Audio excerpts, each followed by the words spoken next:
ഞായറാഴ്ച രാവിലെയാണ് 45 വയസ്സുള്ള കോഴിക്കോട് കുറ്റ്യാടി അടുക്കത്തുവാഴയിൽ ഹാജറ അർബുദം മൂർച്ഛിച്ച് മരിച്ചത്. ശരീരവേദനയെ തുടർന്ന് നേരത്തെ കുറ്റ്യാടിയിലെ അക്യൂപഞ്ചർ കേന്ദ്രത്തിൽ ചികിത്സ തേടിയിരുന്നു.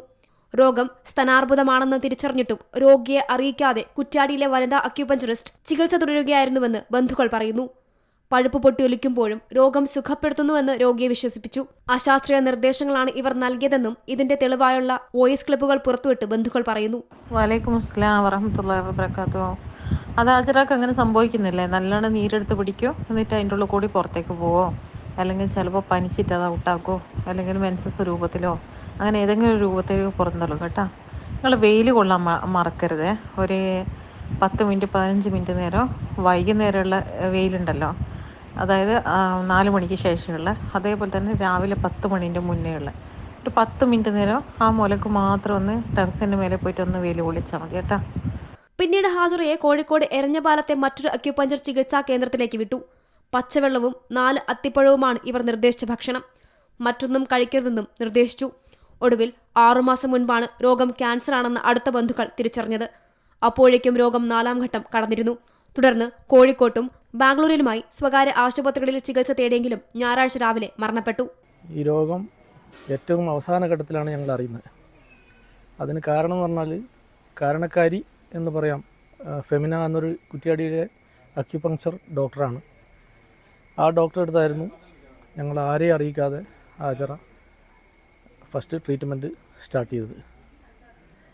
അവിടുന്ന് അവളെ പറഞ്ഞ് വിശ്വസിപ്പിക്കുകയായിരുന്നു, ഈ അസുഖം സാധാരണഗതിയിൽ ഇങ്ങനെ തന്നെയാണ് മാറ്റുന്നത് നല്ലത്. നിങ്ങൾ അലോപ്പതി ഡോക്ടർമാരുടെ അടുത്ത് പോയി കഴിഞ്ഞാൽ അവർ കീറി മുറിക്കുകയും സർജറി ഒക്കെ ചെയ്ത് ഒരിക്കലും രോഗം മാറാത്ത ഒരവസ്ഥയിൽ എത്തിച്ചേരും എന്നവളെ പറഞ്ഞ് വിശ്വസിപ്പിച്ച്. ഇതു സംബന്ധിച്ച് ബന്ധുക്കൾ നേരത്തെ കുറ്റ്യാടി പോലീസിൽ പരാതി നൽകിയിരുന്നു. ചികിത്സയ്ക്ക് ലൈസൻസ് ഉണ്ടെന്ന് അക്യുപഞ്ചറിസ്റ്റുകൾ പറഞ്ഞതിനെ തുടർന്ന് പോലീസ് ഇവരെ വിട്ടയക്കുകയായിരുന്നു. ഇവർക്ക് ലൈസൻസ് ഇല്ലെന്നും 3 മുതൽ 6 വർഷം വരെ നീണ്ടു നിൽക്കാവുന്ന കോഴ്സ് പൂർത്തിയാക്കിയവർക്ക് മാത്രമേ ചികിത്സിക്കാൻ അർഹതയുള്ളൂവെന്ന നിയമം മറച്ചുവെക്കുകയായിരുന്നുവെന്നും പരാതിക്കാരൻ NP സക്കീർ പറയുന്നു. ഈ ആരോപണ വിധേയരായ അക്യുപങ്ക്ചറിസ്റ്റുകളായ ഫെമിന, അതുപോലെ തന്നെ ഷുഹൈബ് റിയാലോ, ഇവരെ രണ്ടുപേരെയും പോലീസ് വിളിപ്പിച്ചിരുന്നു. അന്ന് പോലീസിനെ ഇവർ തെറ്റിദ്ധരിപ്പിച്ചത് ഞങ്ങളുടെ കയ്യിൽ ഇത് ചികിത്സിക്കാനുള്ള സർട്ടിഫിക്കറ്റ് ഉണ്ട് എന്ന് പറഞ്ഞുകൊണ്ടായിരുന്നു. യഥാർത്ഥത്തിൽ അക്യുപങ്ക്ചർ പ്രാക്ടീസ് ചെയ്യണമെങ്കിൽ 4 വർഷം മുതൽ 6 വർഷം വരെ എടുത്തിട്ടുള്ള ഒരു കോഴ്സ് പൂർത്തിയായ സർട്ടിഫിക്കറ്റുള്ള ആളുകൾക്ക് മാത്രമേ ഇത് ചികിത്സിക്കാൻ അനുവാദമുള്ളൂ. ഇതിൻ്റെ തന്നെ പൂർണ്ണമായ ഗൈഡ് ലൈൻ പുറത്തിറങ്ങിയിട്ടില്ല.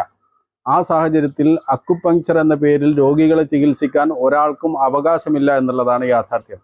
യുവതിയുടെ മരണത്തിന് കാരണക്കാരായ അക്യുപഞ്ചറിസ്റ്റുകളെ നിയമത്തിന് മുന്നിൽ കൊണ്ടുവരണമെന്നാവശ്യപ്പെട്ട് വീണ്ടും പരാതി നൽകാനൊരുങ്ങുകയാണ് കുടുംബം. ഇതു സംബന്ധിച്ച് ആരോഗ്യമന്ത്രിക്കും പ്രതിപക്ഷ നേതാവിനും ഷാഫി പറമ്പിൽ MPക്കും നിവേദനം നൽകുമെന്നും ബന്ധുക്കൾ അറിയിച്ചിട്ടുണ്ട്. Zee Malayalam news, Kozhikode. ഏറ്റവും പുതിയ വാർത്തകളും വിശേഷങ്ങളും വിരൽത്തുമ്പിലറിയാൻ സീ മലയാളം ന്യൂസ് എല്ലാ ഡിജിറ്റൽ പ്ലാറ്റ്ഫോമുകളിലും ലഭ്യം.